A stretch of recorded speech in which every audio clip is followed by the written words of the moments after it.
মহা ধুমধাম করে লক্ষিন্দর আর বেহুলার বিয়ে হয়। তারা বাসর ঘরে ঢুকে। এরপর বেহুলা মনসার নাম স্মরণ করে 6 মাস ধরে যাত্রা করে এবং মৃত লক্ষিন্দরকে নিয়ে স্বর্গে পৌঁছায়।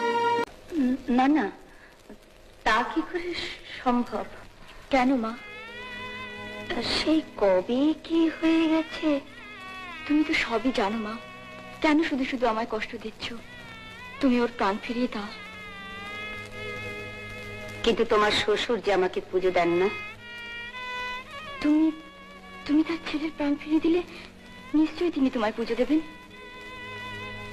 বিশ্বাসকে আমি তাকে রাজি করাবো। কথা দিচ্ছ? আমি এই স্বর্গে দাঁড়িয়ে তোমায় কথা দিলাম মা। কিন্তু তুমি যে সফল হবে তার কি প্রমাণ?